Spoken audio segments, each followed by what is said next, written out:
सेवेच्या बाबतीत जर विचार केला तर मारुतीराय सारखी सेवाच नाही. तुम्ही आम्ही सगळे सेवा करू, पण भाकरीचे तरी कानकोंडे आहेत. मारुतीरायनं भाकरी पण पंढरपुरातल्या मालकाला मागितली नाही आणि काम तर केलं. काय खाऊन बापू? पाला खावणी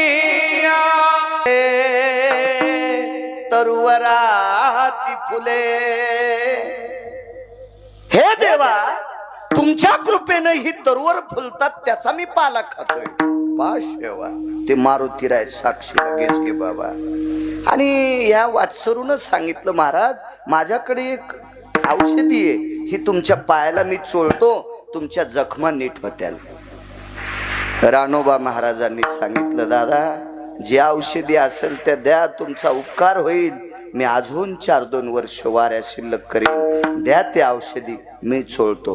पण वारकरी गेजगे बाबा लय हट्टी होत ना ते म्हणला किती बाऱ्या हात पुढं घ्यावा, किती बाऱ्या माग घ्यावा आणि किती दाबून चोळावा, किती आधार चोळावा तुम्हाला कळणार नाही. आणि तुम्ही जर कमी अधिक केलं तर तुमची त्वचा जाईन, ते मला चोळू द्या. हे पंढरपुरातलं होतं.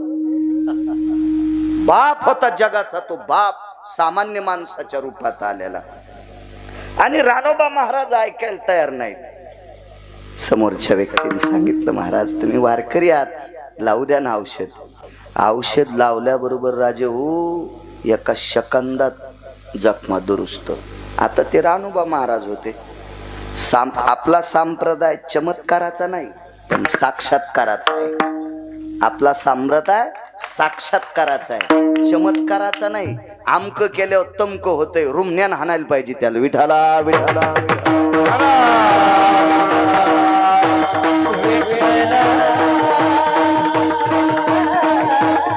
आपल्या संप्रदाय साक्षात्कार येत, चमत्कार नाही, साक्षात्कार येत. आणि ते दुरुस्त झाला, पाय हात धरला. कोण येत आपण? एवढी तुमच्या हातात ताकद.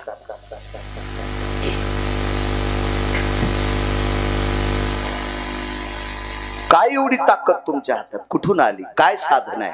मनगटत धरलं, प्रगट झालं रूप. साष्टांग दंडवत केला, देवा तुम्ही हो. तुमच्या वारीची साधना फळली, ती एवढी तपाला गेली की त्याचा बोजा माझा झालाय माझ्या डोक्यावर. ब्रह्मांडाचा धनी तो संती केला ऋणी, कर्ज आहे माझ्या डोक्यावर. आणि ते फेडण्यासाठी, तुमच्या पायाच्या जखमा दुरुस्त करण्यासाठी आलो. आणि महाराज एक करू का आता? आता पायाच्या जखमा नीट झाल्यात, तुमचे वाकलेले पाय सरळ करू का? किती वेळ लागेल भगवान दादा देवाला पाय सरळ करायला? किती वेळ लागेल? पण ऐका महाराज, ऐका ऐका, दर्जा वारकऱ्याचा किती मोठा होता. रानोबा महाराजांना सांगितलं, देवा माझा पाय सरळ काय करशील? तुम्हाला 20 वर्षाचं पोरग करशील हे मला कळतंय रे, पण माझे पाय जर तू सरळ केलेस ना देवा, माझ्या गावात सगळ्यात जास्त तुझ्या दर्शनाला येण्याऐवजी माझ्या दर्शनाला लोक जास्त येतील. बुवाबाजी करीत नव्हते ते वारकरी असते.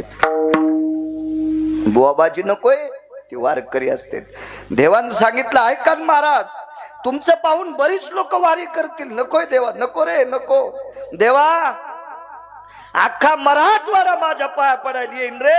आणि तो मराठवाडा पाया पडायला आल्याच्या नंतर मला थोडासा गर्व होईल आणि मी तुझ्याकडे येण्यासाठी इसरल. देवा नकोय रे नकोय. देवा माझ्या जखमा नीट केल्यास, आता माझे पाय सरळ करू नकोस. दर्जा किती मोठा रानोबा महाराजांचा.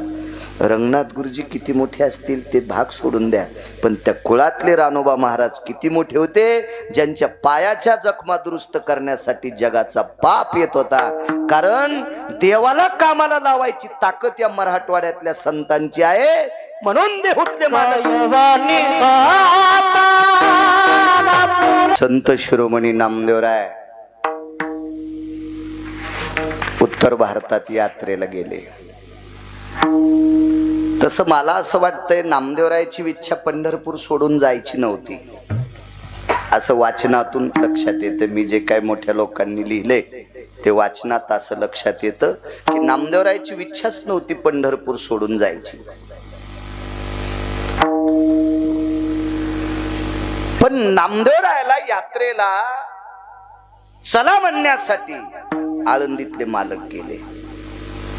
आणि आळंदीतले मालक म्हणल्याच्या नंतर राजे पंढरपुरातल्या मालकांनी सांगितलं, नामदेवराय जा, ज्ञानोबाराय आले तुम्हाला नेण्यासाठी, जा तुम्ही.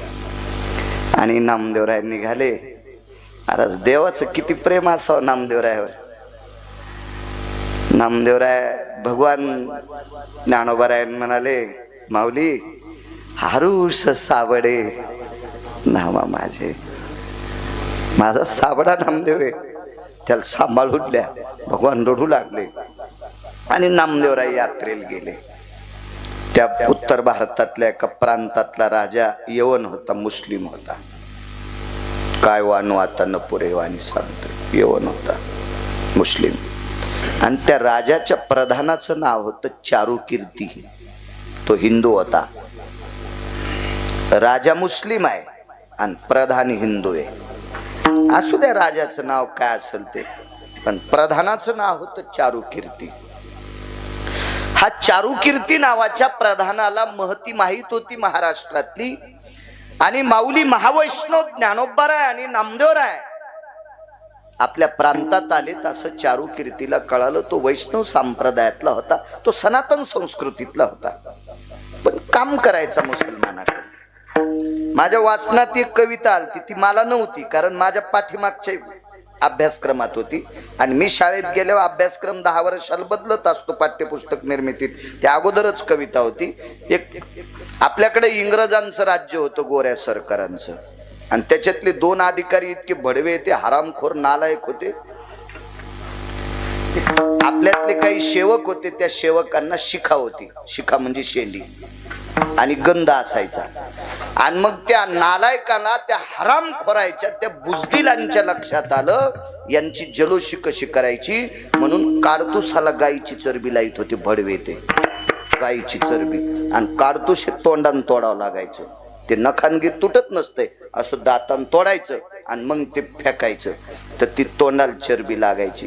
ते एका व्यक्तीनं पाहिलं, म्हणे तुम्हाला शिखा आहे, गंध आहे, शेंडी आहे, गंध आहे, तुम्ही वैष्णव आहात, सनातन संस्कृतीतले आहात, याला गायीची चरबी लावली, तुम्हाला माहिती आहे तरी दातानं. ते म्हणला, आमची काय काळज उलटे नाहीत, पण आम्ही पोटाची शर्मिंदे. ती कविता केलती, नच उलटे काळीज त्याची, परी शर्मिंदे अन्नाचे. नच उलटे काळीज त्याचे, परी शर्मिंदे अन्नाचे. लेकर बाळ जगवायचे, आम्ही नोकरीला आहेत, मालक नालायक, आम्ही काय करावं. तसा हा चारुकीर्ती सनातन संस्कृतीतला होता. योगायोगानं यवन राजाचा तो प्रधान आहे. आणि राजाला सांगितलं, राजे साहेब, आपल्या प्रांतामध्ये 2 वैष्णव आलेत, वारकरी आलेत. तो हिंदी भाषित होता, ज्ञानदेव नामदेव. वा. आता काही राजे, बिदरचा बादशाह वाईट कसं म्हणता येईल, ढाळेगावकर. समाधीचा जीर्णोद्धार बिदरच्या बादशाहाने केला. पुन्हा एक सांगतोय, संत शिरोमणी नामदेवरायाचं लग्न त्याच राजाने केलं, त्याच्या अगोदरच्या. हा पुढचा काळ झाला, तो 700 वर्षापूर्वीचा काळ होता. म्हणजे सगळ्याच जातीत माणसं वाईट असतात आणि सगळ्याच जातीत माणसं चांगले असतात. मला जात दाखवा बरं वकील साहेब, त्या जातीतली माणसं दारू पेत नाहीत. औषधाला तर गवसायची नाही. सगळ्या जातीत हरामखोर माणसं आहेत आणि सगळ्या जातीत चांगली माणसं आहेत. म्हणून कोणाला शिव्या द्यायचा प्रयत्न करी जाऊ नका, रट्टे खातान. विठाला विठाला विठाला विठाला.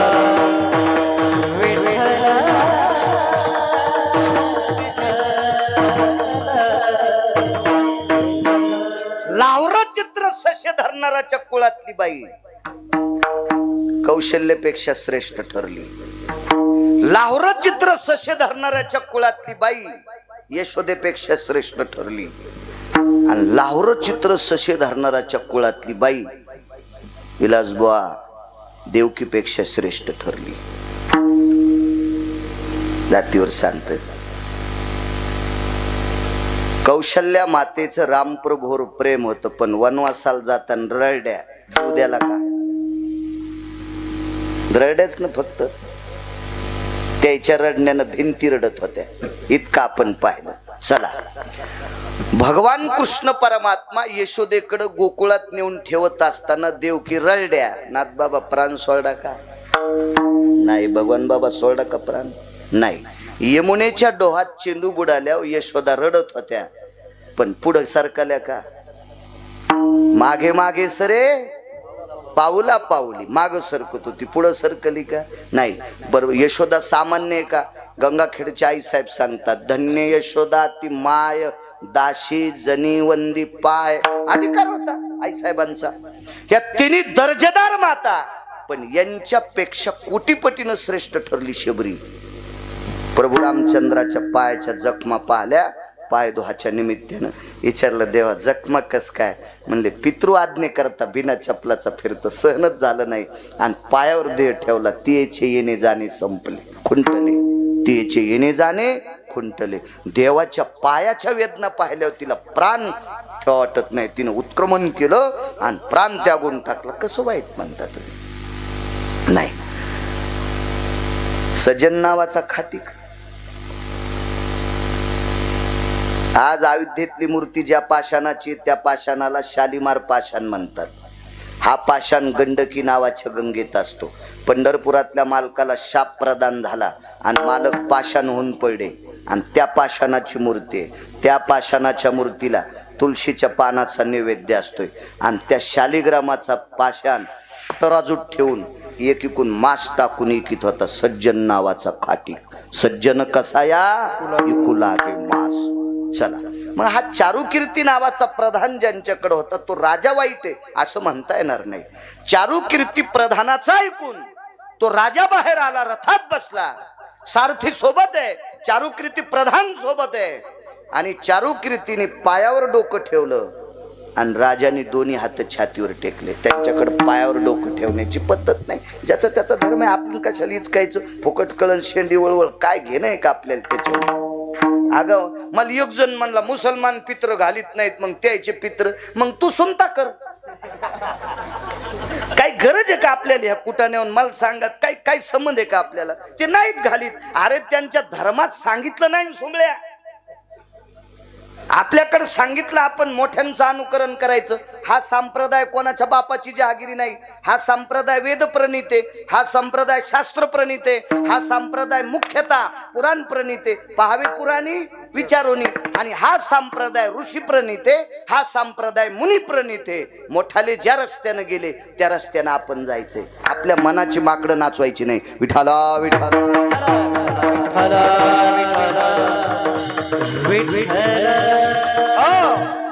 आणि त्याने छातीवर हात ठेवले. नम्रतेचं लक्षण आहे ना ते. छातीवर हात ठेवणं सुद्धा नमस्काराचं लक्षण आहे. एक पुरा असा एक महती आली युद्ध कार्यामध्ये. द्वापार युगातला एक प्रसंग होता. शस्त्र संपले आणि जयद्रथ ह्या 24 लोकांपैकी हरामखोर होता. हे दुर्योधनाचा मेवना होता. हे 24 लोक नालायक होते. महाभारत याचे नाव सकाळी सकाळी घ्यायचे नाही. शकुन्या, दुःशासन्या, दुर्योधन्या, जयद्रथ्या बजाले 4. 24 पैकी 4. 20 घरी गेल्यावर पा गुत थोडं घेतलं मी सगळे सांगायला. बाकीच्या महाराजाला विचारण मात पिना पाडता का? विठाला विठाला विठाला.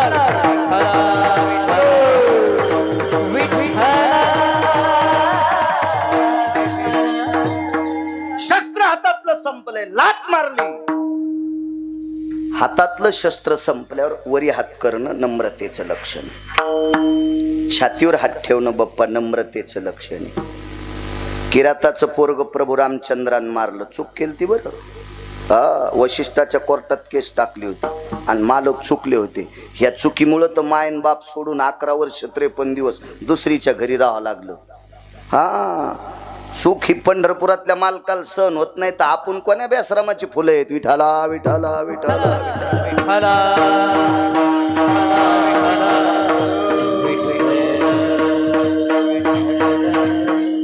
काय सांगू लागलो?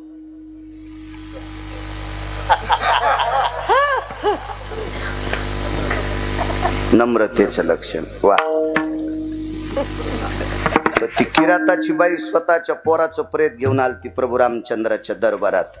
तिथं प्रेत घेऊन आल्याच्या नंतर दोन्ही हात छातीवर ठेवले. पाया पडता येत नाही ना. जगाचा बाप आहे, माफ करा म्हणे. नम्रतेचं लक्षण आहे. आपल्याकडे नम्रता सांगितली. म्हणून त्यांनी छातीवर हात ठेवले, हे नम्रतेचं लक्षण आहे. आणि त्या चारू कीर्तीनं ज्ञानोबारायच्या चरणावर लोटांगण घातलं, नामदेवरायच्या चरणावर लोटांगण घातलं. बघा किती मोठा अधिकार या लोकांचा. दोन सांगतो मुद्द्यात मुद्दे.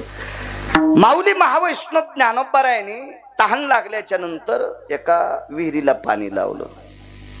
मला वाटतंय चतुराबाईच्या नातीला पोरग झालं. महाराजान गंडा बांधला, आणसाबाईच्या नातील बब्या झाला. लागली रांग तिकडच. ह्या अशा चमत्काराला नमस्कार करणारा महाराष्ट्रात 2% पांचट वर्ग आहे. कर्तव्याला नमस्कार करणारा वारकरी संप्रदाय, कर्मशील संप्रदाय. आपण कर्मभूमीवर आलो, या भंगाऱ्या गोष्टीला महत्व द्यायचं नाही. याच्या पलीकडे सांगू का, ज्ञानोबाराय तुकोबारायने जे देव सांगितले नाही त्या हलकट देवायच्या पण पाया पडायचं नाही. शेंदरी हेंदरी दैवते जे स्वतःच्या पोटा करता भीक मागायले त्या बोंबल्या देवायच्या काय पाया पडता. आणि हे काय तुमचं भलं करणार आहेत ते भिकार चोट. विठाला विठाला विठाला.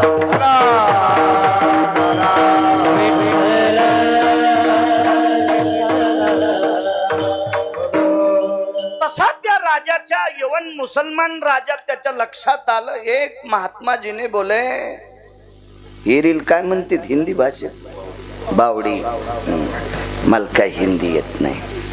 माई हिंदी इधर से गाडी आई, गाडी चली गई, मैं खाली राहिला. काय गरज आपल्या मराठी येतीन कशाला आगावपणा आहे का नाही. माझा मराठाची बोल अभिजात दर्जा आहे. मराठी भाषा सगळ्या भाषेची बॉस आहे, मालकी नाही. पेनीचा टिपका सुद्धा सहन होत नाही, ती भाषा मराठी भाषा आहे. फार मोठी साथ.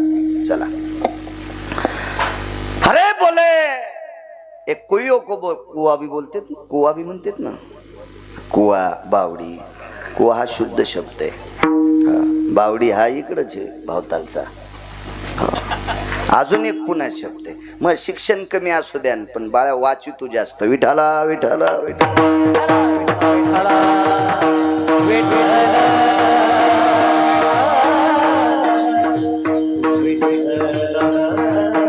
जाऊ द्या, हिंदीत कुवान बावडी, मराठीत काय म्हणते तिरीला. ते नाही सांगायचं, पुढचं सांगायचं दुसरं.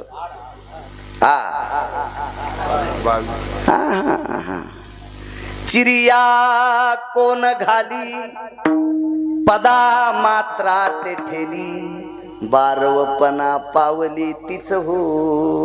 अष्टमात्र्यातल्या 4 मात्र्यातल्या 14 मात्र्यातल्या कोणावर येते तिला 12 म्हणतात. सवे चंद्रबिंब भासे ग्राम उथंबोनी नाचे, स्नाना विरही आरजे तृष्णा भागे, आडमंती त्याला आड म्हणायचं. पण तुम्ही गावातल्याला आड म्हणतात राजे हो. पुढचं ऐकन गिरगाव करायचं. हे पहिल्या वर्गातलंय, कॉलेज मधलं ऐकन पुढचं. विठाला विठाला.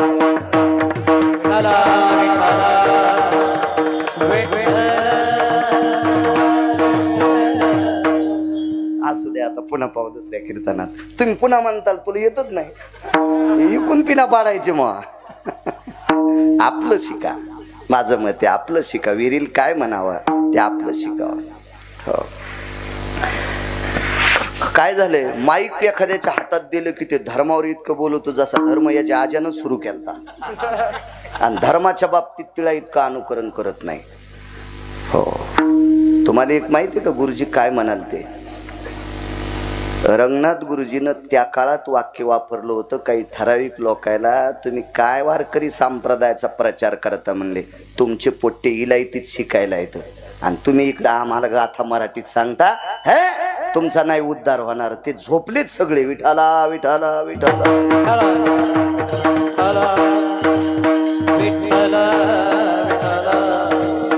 आपल्या प्रांताचं वैभव आहे. मराठी भाषा फार मोठं नाविन्य. चला असो. मला विहिरीला पाणी लावलंय. हे महात्माजी हे काय करते. तेवढ्यात ते गुराखी गाई घेऊन चालला होता. आता राजा म्हणल्यावर त्याला सांगितलं, धरा ती गाय. गाय धरली नाही. एका तलवारीत 2 तुकडे. शरीर एकीकडं, डोकं एकीकडं. नामदेवरायला कस तरी वाटलं, अरे अरे आपल्या समोर जिवंत गाय कापलेली पाहिली, आपलं काय पापोत्व आलं. चारुकीर्ती जवळ आले आणि सांगितलं, म्हणले महात्माजी, ते मराठीतही बोलायचं. नामदेवरायला हिंदी येत होती, अभंग फार आहेत नामदेवरायचे भरपूर. हो, काय झालं? काही नाही, ही तुमची परीक्षा आहे. काय परीक्षा आहे? ऐका राजाचं. राजानं सांगितलं, अब महाराष्ट्र के संत है जी बोले, ए गौ माता जिंदी करतो बोले. नामदेवराय म्हणले, त्याच्यात काय ताण घ्यायचा, कधी करताल? वेळ सांगितला. त्याच वेळेला विटेवरचे मालक आले, नामदेवरायला उठवलं. काय म्हणले? काय नाही, गाय लगेच जिवंत. सामान्य साक्षात्कार आहे, साधा साक्षात्कार आहे का? हा साक्षात्कार आनंद आश्रमामध्ये उत्तर भारतामध्ये कबीरजींच्या कानावर गेला आणि कबीरांनी उत्तर भारतात नामदेवरायाचा वारकरी संप्रदायाच्या बाबतीत महती गायली. तिथले आचार्य, पंडित, शास्त्री, वेदांतिक, पुराणिक हे सगळी लोक मग पंढरपूरला निघाले. त्यावेळेला आपल्याकडे शास्त्रींची संख्या फार कमी होती. आता आपण नशिबवान, आता आपल्याला भरपूर शास्त्री येतात, खूप खूप शास्त्री. पण माझ्या जन्माच्या अगोदर महाराष्ट्रात 3च शास्त्री आले, जगन्नाथ अण्णा पवार, तुकाराम महाराज महामुनी आणि प्रल्हाद शास्त्री दैठणकर.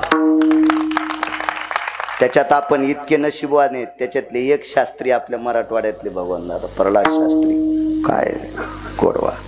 आता आपण खूप नशिबवान आहेत की आपल्याला खूप शास्त्री बघायला भेटते. तो काळ अवघड होता. हे पाय, हे लय रगील माणूस हो, काय करावं. तरी मी सांगत असतो गपचिक बसा, पण काय करावं आता. विठाला विठाला विठाला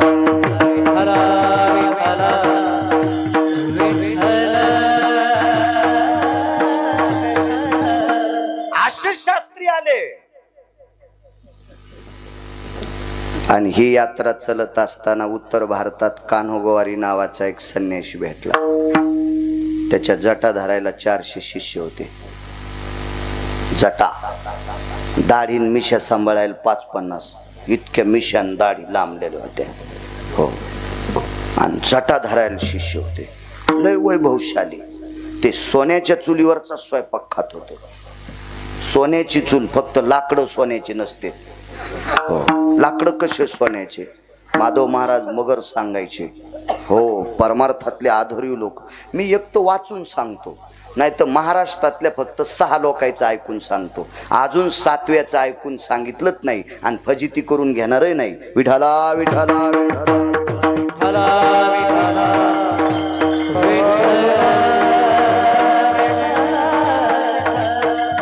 एवढा वैभवशाली महात्मा होता, ज्याचं पात्र सोन्याचे, ज्याची चूल सोन्याची, भांडे सोन्याचे, भगुने, कडची, उलथनं सोन्याचे, कुंड्या सोन्याच्या, तांबे सोन्याचे. एवढा मोठा वैभवशाली. कहाँ जा रहे? बोले पंढरी जा रहे. कौन है? बोले पंढरपुर में ज्ञानदेव नामक संत है, नामदेव संत है. हाँ जी बोले. नामदेव बोले पत्थर को दूध पिलाता है. बोले पत्थर को. मुक्ताई साहेब सोबत होत्या. काय वानू आता न पुरे वाणी सांगतोय. वेळेत संपवून लोकांना त्रास द्यायचा नाही. कशाला पाप घेऊ मी लोकांना त्रास देऊन. पत्थर को दूध पिलाता है. मुक्ताई साहेब म्हणल्या, दादा हे पत्थर कशाला म्हणाले रे?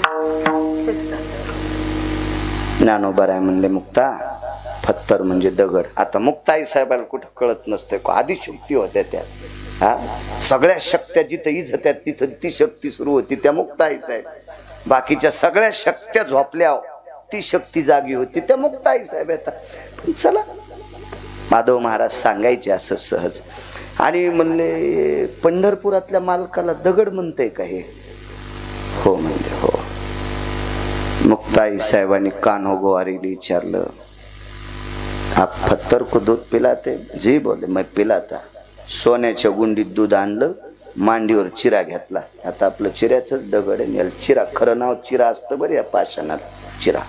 आणि ते चिरा मांडीवर घेतला आणि गुंडीत लावल्याबरोबर त्या चिऱ्यानं गुंडीभर दूध पिलं दगडानं. कान्होगोवारी सिद्ध संन्यासी होता. आणि सिद्ध लोक काही काही चमत्कार दाखवत असतात, पण सिद्धाचा चमत्कार उद्धाराचा नसतोय. हो, म्हणून ज्ञानोबारायन लय ठोके आणले, यायच्या नादी लागू नका. तरी लय सुंबळे आपले बिनशेपटीची अकलच नाही द्यायला. विठाला विठाला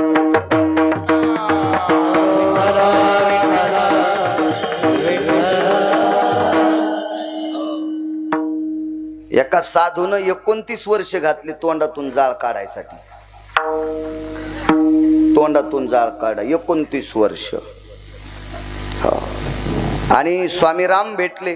स्वामी राम म्हणजे 1949 ते 51 एका पीठाचे शंकराचार्य होते ते.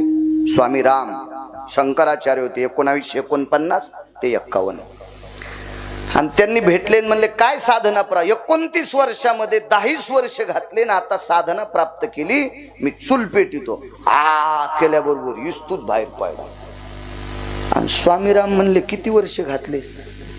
10 वर्ष गेले. म्हणले 29 वर्ष झाले, आता साधना तपाला आली. मी आता एका आदल्यातच इतकी साधना तप केली. म्हणले आदल्यात? आणि मग डबी केवढ्याला असेल ती? कवडी, दमडी, खडका, आदला, लालपई, डबल पैसा याच्यातच असं ना ती एक डब्बी काढायची पेटी. माझ्या लहानपणी 10 पैशाला होती, 5 पैशाला होती. तर त्या काळात काय असेल स्वामीरामांच्या काळात? मग 29 वर्ष झालं तू साधना करून तोंडातून जाळ काढी. तू मी आदला खर्च केल्यावर अख्खा कशाला म्हणतील गावन घेऊन निरी सांगायला लागलो. हो, लाखो मेनेने फुकायची ताकद माझ्या डब्बीची. मग या सिद्धीच्या क्रिया, सिद्धी लावी कोणतया, अशा काही चमत्कार असते, चमत्कार. मग त्याला ती सिद्धी प्राप्त होती. सिद्ध्या काय असतात? अनिमा गनिमा. माऊली महावैष्णव ज्ञानोबारायने कोण्या सिद्धीचं लाघव केलं? तर लघिमेचे लाघव. हा, लघिमेचे लाघव. लघिमा नावाची सिद्धी. गाथा ओरिजिनल वाचायचा तर माथा शुद्ध होत असते. हे नारे नारे नारे नारे नारे नारे काय तिला चाललाय सध्या आता खा. हो हो, हे तुमच्यातल्या 2% लोकांकडे लय पैशाचा जोर झालाय, हे तुम्ही जास्त वाढवलंय. विठाला विठाला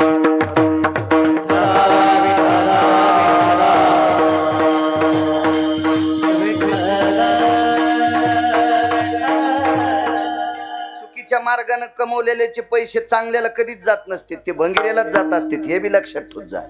म्हणून निष्ठेनं परमार्थ करणाऱ्या वारकऱ्याने हे डोक्यातच घ्यायचं नाही. तुमच्याकडं हरामखोराचे पैसे येणारच नाही, हे भंगिऱ्यालाच जाणार. कधी बी डोक्यात ठेवायचं. विठाला विठाला विठाला.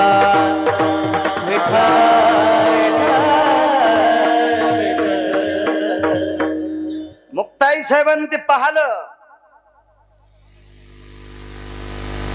बाकीचे सगळे लोक म्हणले बापरे, फत्तर को दूध पिलात आहे, फत्तर को दूध पिलात आहे. मुक्ताई साहेब बाहेर आल्या.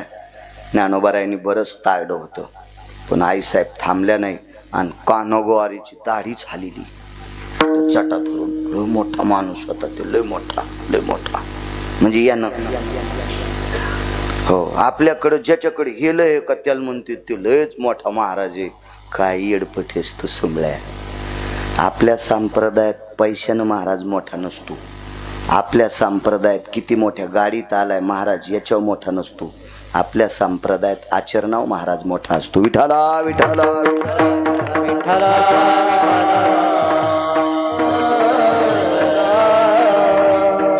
हे पसारा आहे. विलास महाराजानं 50 मजली मठ बांधला तरी ते मठ काय, ते मठ आहे. ते सगळ्यात मोठी शक्ती आचरणाची. हा, आणि तुम्ही गाड्या घोड्यावर जर महाराज मोठा म्हणत असतील तर तुमच्या परिसरात मला शेतकरी दाखवा बरं. त्याला 12.5 लाखाचं जनरेटर आहे. ऐक माऊली बाळू, आहे पाहिला शेतकरी?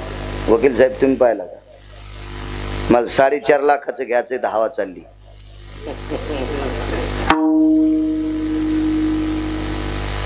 तर 14.5 लाखाचं जनरेटर कोणाला असतं माहिती का राजू? लोकनाट्यवाल्याला. आणि जनरेटर ठेवाला ट्रक 24 लाखाचा. जनरेटर कशात असते द्यायचं? पायी असतं काय? किती लाखाचा ट्रक? 24 लाखाचा. जनरेटर 14.5 लाखाचं. कोणाला आहे?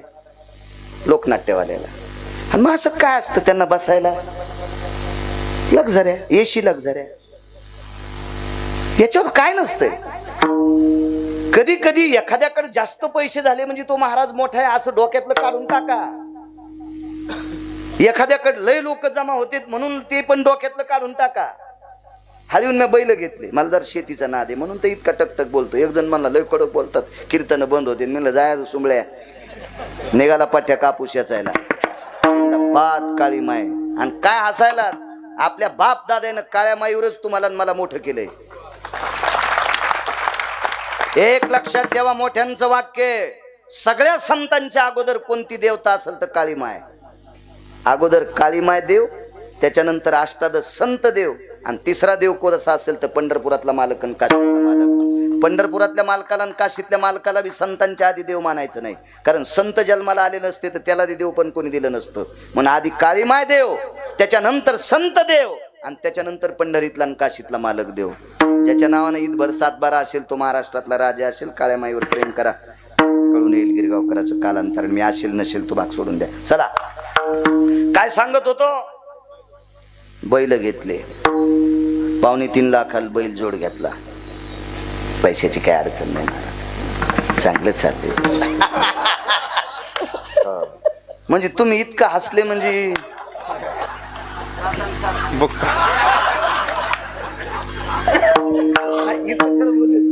नाही, मी कुठंच बोल, मी प्रत्येक कीर्तनात सांगतो मला पाईप आहे.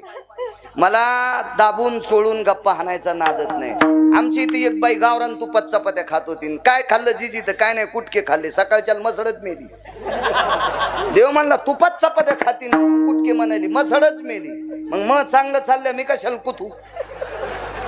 मालकाची कृपा आहे, सगळं चांगलं चाललंय, गोड चाललंय पद्धतशीर. तुम्ही घरचं खाता तरी सुखी आहेत. मी महाराष्ट्रातल्या किती गावातलं तूप खाल्लंय तरी कुथायलो, आणि नियम मला इंच भर जागा ठेवायचा नाही लाल करायची. आहे का नाही, किती आहे का नाही. महाराज लोकांनी कुठायचंच नाही, आपण अद्याप नाही. चला, 2.25 लाखाचा बैल जोड आणला. खाला काय त्याला, मका असेल, कडूळ असेल, गजरा असेल, कडबा असेल, पेंड असेल, पण कुठं बांधून बांधून. आणि देवाला सोड्याला कठाळ्या, देवाला सोड्याला कठाळ्या काय खातो, कोणाची मका. मग काही काही नशीबवान कठाळे येत. तशी एखाद्याकडे लय पैसे आहेत म्हणून ते कठाळ्या समजायचा. तुम्ही कशाला स्वतःला लहान समजिता. पाळलेल्या बैलाला साधं समजित असते तर.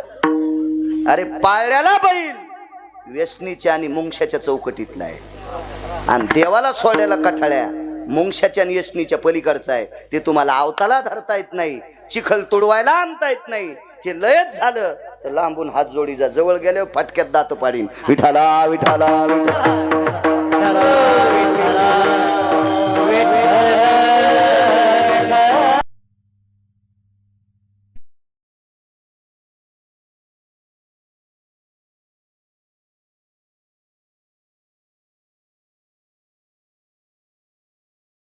विश्वास नाही. नाही एवढं नका असू गडे, तितका इचकाल्याला बाजार नाही. तुम्हाला राग येईन म्हणून माझ्या पोरावर घेतलंय, पण तुमचं सांगायलो हे ध्यानात ठेवा. विठाला विठाला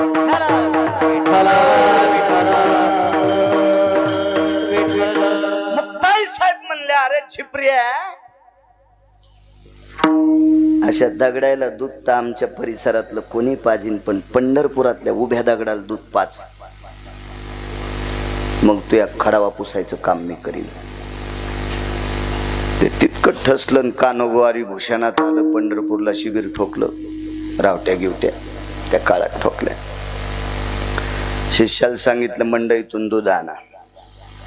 550 गवळी आमके तमके जवळ बोलिले. काय लिटर दूध घ्यायचं, पण बिना धारवाण्याचं दूध, म्हणजे पाणी न टाकलेलं दूध.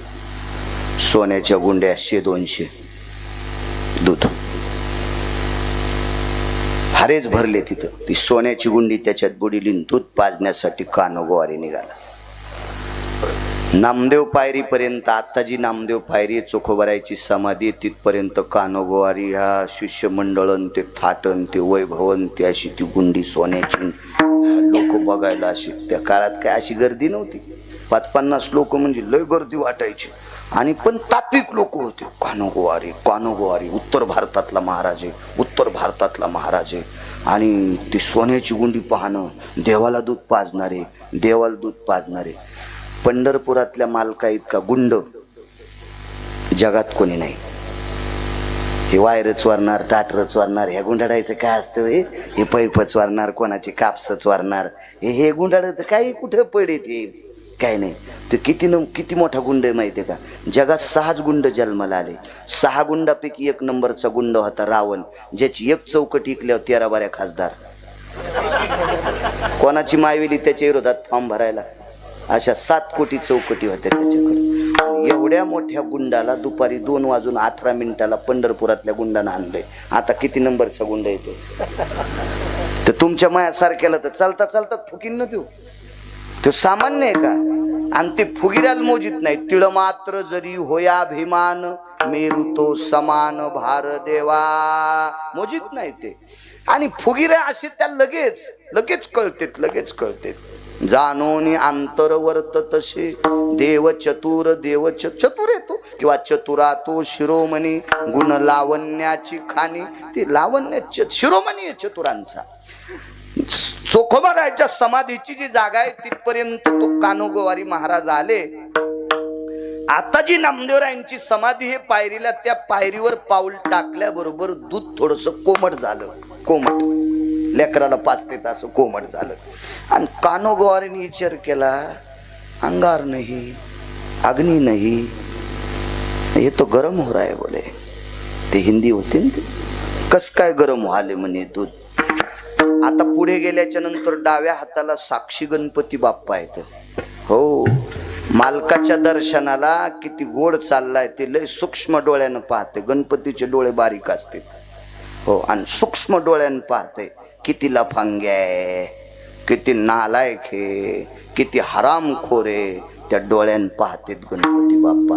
आणि आता उजव्या हाताला जाताना एक समाधी, जळोजी मळोजी नावाच्या अधिकाऱ्यांची समाधी, आणि पुढे त्यांनीच बांधलेलं ते मंडप. आणि गरुड खांबाच्या अलीकडे एक खांब होता, त्याला गरुड खांब नाही, एक पार होता, त्या पाराला गरुड पार म्हणतात. आता तो पार नाही शिल्लक ठेवला, तो कधीच गेला. जुन्या लोकांना फक्त ती सांगतात तो गरुड पार होता. आता आपल्याला तो बघायला भेटत नाही, ते खणून काढत त्या काळातल्या काही लोकांनी. मग त्या पारापर्यंत आले आणि कान्होगोवारीनं वळून पाहिलं, माग पुढं किती माणसं आहेत. आणि तितकं पाहिल्याबरोबर समोर मालकाला बघितल्याबरोबर मालकानं अग्नी सांगितलं, फुगिराच्या हातानं मला काय करायचं नैवेद्य. अग्नीन प्रवेश केला आणि दुधात उचंबळलं दूध, वाफा आल्या. इतका हात भाजला की पहिल्याच गुंडीला कान्होगोवारीचं कातड चिटकून गुंडी खाली, हाताची त्वचा चिटकून गुंडी खाली. हर लाव, पैशाला कमीत नाही, और दूध लाव, गंगा लाव, जाती नाही ना हात में, लाव बोले लाव. पुन्हा एक गुंडी आणली आणि ती गुंडी हातात घेतल्याबरोबर इतकी तापली की मास चिटकून खाली गेलं. अशा 25 गुंड्या, 25 125 लिटर दूध, 5 लिटरची एक गुंडी. नुसत्या कांड्याची हाडत दिसू लागले, लाहा लाहा लाहा लाहा करू लागलं. अशा हलवा तर दुखू लागले, दाढी हलू लागलं आणि दाढीनं वारं घालू लागलं. कान्होगोवारी असं दाढीनं, बोकड्याची दाढी हल्ल्याने असं वारं घालू लागलं ते.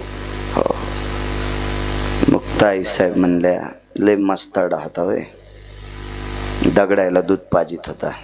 हे उभा दगडतोय, हातानं दूध पेत नाही.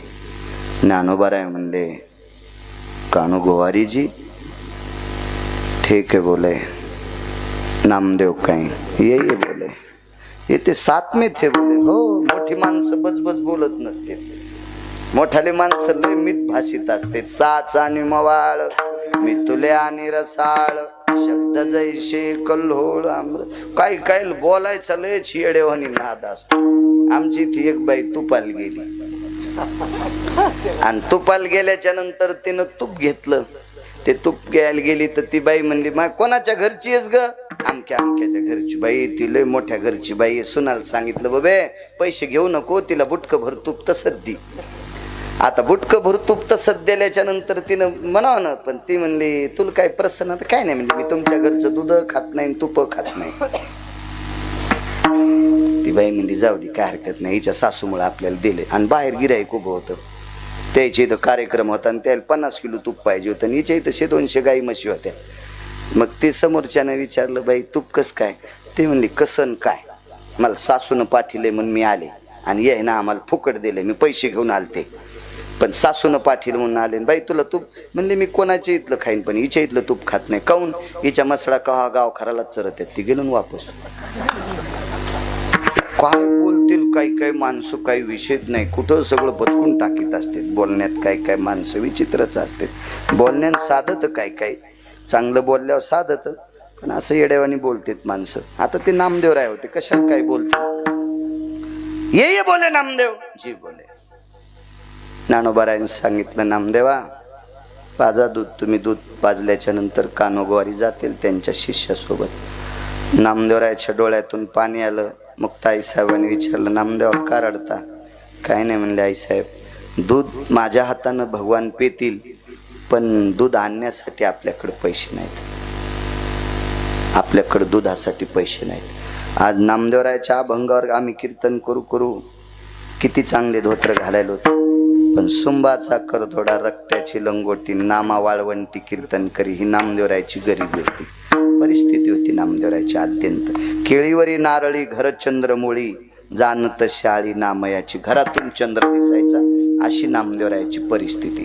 मी दूध आणू कुठून. तर मुक्ताई साहेब म्हणल्या, नामदेवा ह्या फुगीर कान्हून 125 लिटर दूध सांडलंय ना, हे दूधच आहे ना नामदेवा, हे भरा ना, भरा.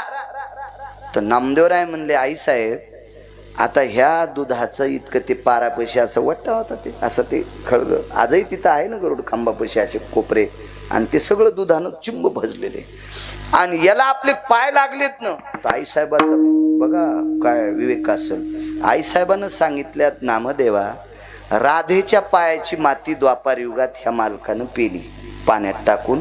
राधेच्या पायाची माती द्वापार युगात या मालकानं पाण्यात चिमूटभर टाकून राधेचे पाय विसळून त्याची माती द्वापार युगात ह्या मालकानं पेली. आपण पुराणात पाहिलं. राधेच्या पायाची माती का पेली. नामदेवराय म्हणले, राधा भजन करीत होत्या, आपण नाहीत का भजन करीत. मुक्ताई साहेब म्हणले, आपण भजन करीत नाहीत का. मग आपल्या पायाची, राधेच्या पायाची माती पेल्यावर पोट राहिलं, आणि आपल्या पायाची माती पेल्यावर याचं पोटात पोट सोळू उठन का. मुक्ताई साहेब, आपली भाषा नाही ती मुक्ताई साहेबांची. नामदेवराय म्हणले, आई साहेब तुम्ही म्हणल्या तर भरतो. मग ते दूध असं वंजळीन भरलं, आणि नामदेवराय दूध घेऊन चालले. मुक्ताई साहेब म्हणल्या, नामदेवा जाऊ नका, त्याला गरज असली तर खाली येऊन पेईल. कानोगोवारी सगळंच बघू लागलं, पाहू लागलं, ते सिद्धी प्राप्त होती त्याला, सिद्धी. आणि मग दूध पिओ मोरे गोविंद लाला. नामदेवरायनं अशी दुधाची चरवी धरली. देवा यावं लागतंय. खाली आले. फिरविले देऊळ जगा माझी ख्याती, नाम देवा हाती दूध प्याला. इतकंच नाही, एके दिवशी जीव घातला. पाषाणाची मूर्ती कापे थरा थरा, आणि जीवी भरा भरा नाम्या सवे. महाराज ब्रह्मांडाच्या मालकाला सांगितलं ते करायला लावतो. एवढी ज्या संतात ताकद आहे, त्या संतांच्या बाबतीत देहूतले मालक पहिल्या कडव्यात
मोतीराम महाराजांचं गोड साधिष्ठान, त्यांच्या मूर्तीची प्राण प्रतिष्ठा आदरणीय विलासजी महाराज गेजगी मोठ्या श्रद्धेने इथं करतात.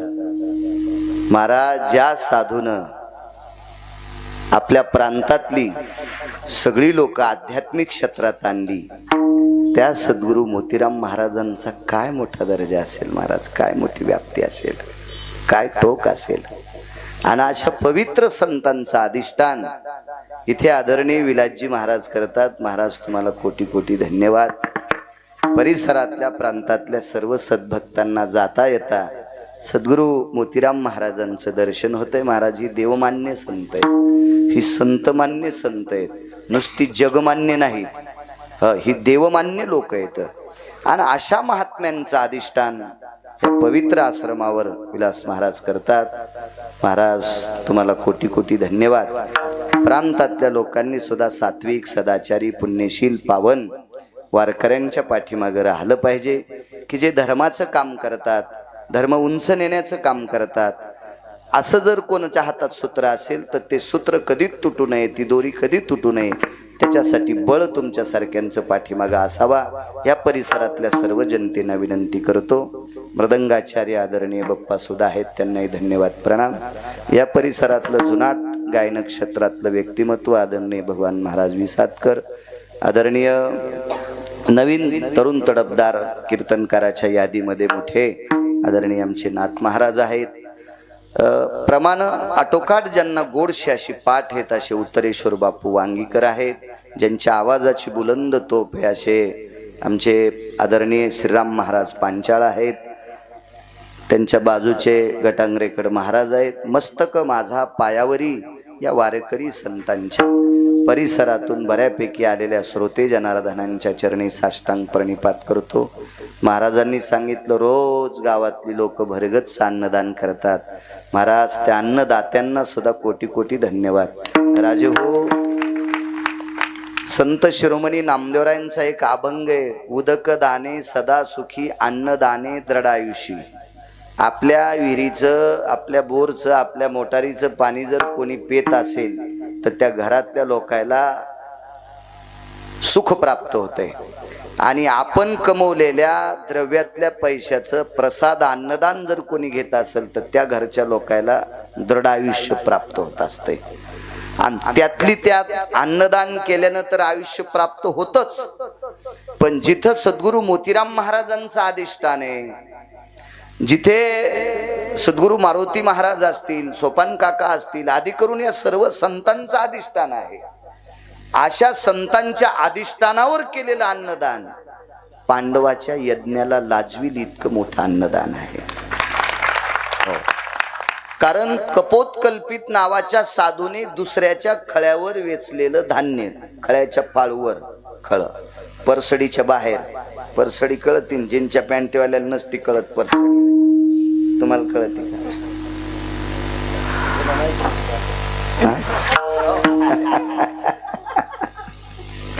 परसडीच्या बाहेरचं धान्य पाळूच्या बाहेरचं असते आणि मधलं भरता येत असते, कारण खळ कुरवत करून लाटलेलं असते, त्याच्यात काही दाणे नाही. हे बाहेरचे दाणे कपोतकल्पित नावाच्या साधून वेचायचे आणि तुळशी वृंदावनापाशी 3 पानगे करायचे, एक देवाला ठेवायचं, एक गंगेत सोडायचे आणि एक गाईला द्यायचे. आणि हे एक पानग देवापसलं ते स्वतः घ्यायचे. गाईच्या बाबतीत फार मोठं सांगितलं. आमचे सगळेच कीर्तनकार गाईच्या बाबतीत सांगतात, पण गाई नाहीत सांभाळीत. गाय सांभाळायला पाहिजे. एका पकवाद्याकडे एक गाय असावा, एका गुणीजन मंडळीकडे एक गाय असावा आणि कीर्तनकाराकडे 11 पासून पुढे असावा. हा बस झालं, म्हणजे तुम्ही काही याच्यातून मुक्त झाले. तुम्ही आता 7-8 होत्यालच ना, त्याच्या करायचं काय? आम्हाला तरी चिले पिले सांभाळायचे, तुम्हाला तरी कोण सांभाळायचं आहे का नाही?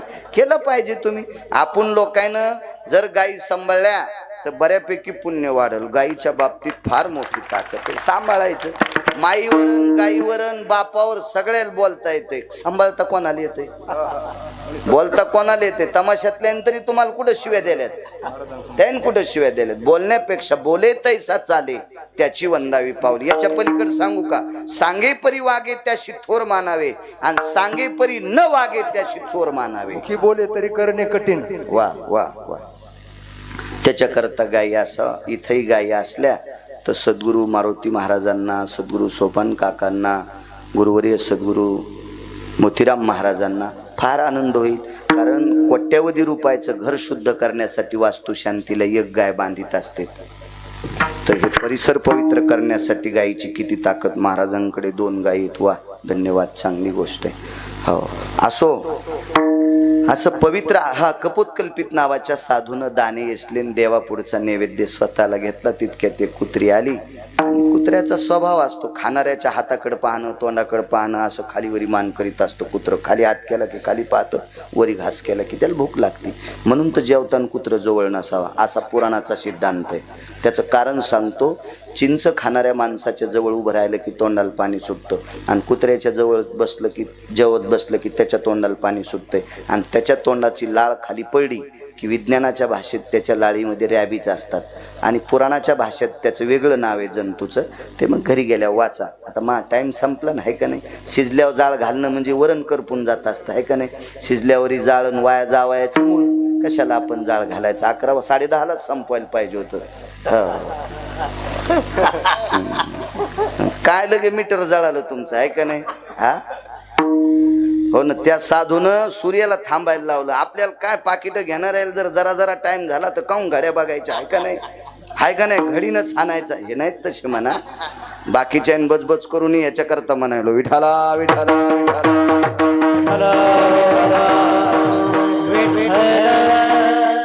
मला एक सांगू का? कीर्तनात चाल म्हणून बसणं गौ हत्या समम पाप. हा तितकं पाप कोणतंच नाही. कीर्तनकाराला 2 बी अभंग पाठ नसू द्या, तुम्ही त्याला काय नालायक समजायचं तर समजा, पण कीर्तनकार ज्या जागेवर बसून कीर्तन करतोय ती जागा नामदेवरायांची आहे. आणि त्या नामदेवरायाचा जर कोणी अपमान पाकिट घेऊन करीत असेल तर मला तरी वाटतंय त्याचा संसार वरून नाही पेटायचा, खालून पेटन. मी नाही सांगत, मोठ्यांचं वाक्य सांगतोय, माझी पात्रता सुद्धा नाही. मी मोठ्या लोकांचं ऐकून सांगतोय. आपल्या संप्रदायात बऱ्यापैकी असा घाणेरडा प्रकार चालू आहे. हे मोबाईल व्हॉट्सअपच खेळते. अरे लोकनाट्यातली लोक सुद्धा एका तिळा इतकं चूक करत नाहीत. कीर्तन चालू असताना व्हॉट्सअप खेळतो, अख्ख्या जीवनाचं व्हॉट्सअप होऊन जाईल. तू लोकांना चॅटिंग करतो, अख्खं घर तो चॅटिंग मध्ये जाईल. मूर्खपणाचं टोके. संप्रदायाचे नियम येतं. चला मला बसून कीर्तन करावं लागतं, हेच माझं एखाद्या जन्मातलं पाप असेल म्हणून बॉईल जिन तुटलाय. तितकं सुद्धा मला दुःख वाटतं की आपलं वय नाही आपल्याला बसायचं. तर चला वाचिलं तीही मालकाची कृपा म्हणावं लागेल. काय सांगत होतो? कपोत ते कुत्र्याचे ते रॅबीत म्हणून जवळ लय लोकांच्या घरी लय कुत्र्याला आकली नाहीत. कुत्रे कुठं बसवा? 55 लाखाची गाडी घेतली, स्टिअरिंगवर ते बसलं आणि कुत्रं त्याच्या सीटवर बसलंय. म्हणजे बापाला त्या सीटवर बसायचं नाही. अशा काही कुत्र्याला आकली नाहीत. कुत्रे कुठं बसवा? देवाला नैवेद्य नेत असताना झाकून का नेत माहितीये का? सर्वात दोष कुत्र्याच्या दृष्टीचा आहे. शास्त्र सांगते त्याच्या पाठीमागं. आणि ते खाली पडलेल्या लाळीवर जर पाय पडले ना तर ती लाळ सर्वत्र घरात पसरत असते म्हणून कुत्र. आणि कपोतकल्पित नावाचे साधू जेवत असताना अन्नदान करणाऱ्याची ताकद सांगतो. इथल्या संस्थांवर जेवत असताना त्याच्या ती अर्धी भाकरी मोडीन कुत्र्याला फेकल्याबरोबर त्या कुत्रीनं तोंडात, ती नेमकीच जणलेली होती 1-2 दिवसापूर्वी, तिला 1-2 पिलं झालते, पोट उपसलेलं होतं, खाल्ल्याशिवाय पिलांना दूध देता येत नव्हतं. ती भाकरी तोंडात धरणं आणि भाकरी फेकणारा अलीकून आणि कुत्रीच्या तोंडात भाकरीन तितक्यातून मुंगूस गेलं. मुंगसाचं अर्धांग सोन्याचं झालं. अर्धांग हे मुंगूस कितीतरी यज्ञात लोळलं, त्याचे राहिलेलं अंग सोन्याचं झालंच नाही, उलटे सोन्याचे केस लोळल्यानं गळून गेले. याचं एकमेव कारण होतं सुदामदेवाच्या नंतर विटेवरच्या मालकाचं, वैकुंठातल्या मालकाचं, भगवान विष्णू परमात्म्याचं निष्ठेनं भजन करणारा जर कोण होता तर कपोतकल्पित नावाचा साधू होता. आणि नामधारकानं फेकलेली भाकरी त्याच्या नामाच्या यज्ञात मुंगसाचं अंग सोन्याचं होतंय. मग ही भजनाची साधना आहे, हे भजनाचं क्षेत्र आहे, हे भजनाचं स्थळ आहे. इथं सद्गुरू मोतीराम महाराज, सद्गुरू मारुती महाराज, सद्गुरू सोपान काका आदी करून सर्व संतांचं अधिष्ठान. इथे एक मला वाटतं रामगिरी महात्मा होऊन गेले, गंगागिरी महाराज होऊन गेले. त्या गंगागिरी बाबांचं सुद्धा इथं अधिष्ठान होणार आहे. आणि ज्या संतांनी भजन केले अशा संतांच्या दरबारात केलेलं अन्नदान शरीराचं सोनं होणार नाही, पण जीवनाचं सोनं झाल्याशिवाय राहणार नाही. आपल्या जीवनाचं सोनं झाल्याशिवाय राहणार नाही. इतकी मोठी ताकद असते अशा पवित्र ठिकाणी अन्नदान केल्याची, फार मोठी शक्ती. आणि म्हणून जेवढे अन्नदाते आहेत, पंक्तीचे यजमान आहेत, त्या सर्व पंक्तीच्या यजमानांना कोटी कोटी धन्यवाद देतो. चालत असलेला हा मूर्ती प्राण प्रतिष्ठा आणि कलशारोहणाचा कार्यक्रम, मंदिर सुद्धा इतकं दर्जेदार बांधलं महाराज तुम्ही, की ते मंदिर पायापासनं वरी शिखरापर्यंत पूर्ण पाषाणाचं आहे. चांगल्या प्रतीचा पाषाण आहे. ज्या पाषाणाला हजारो वर्षाचं आयुष्य असतं, की शक्यतो ते पाषाण कशी वितळत नसतो, उघळत नसतो, अशा दर्जेदार पाषाणाचं मंदिर विलास महाराज तुम्ही बांधलं.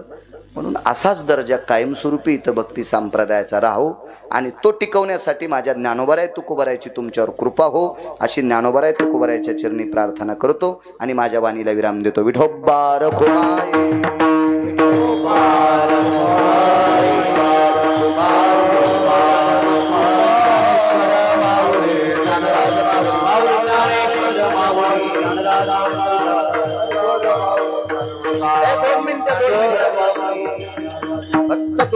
फक्त दोन मिनिटं जास्त एक मिनिट 2 मिनिटं. जेवढे उठले तेवढे, आता बाकीचे फक्त अगदी वेगात आटपायचे, वेगात वेगात. विठ्ठल जय जय विठ्ठल,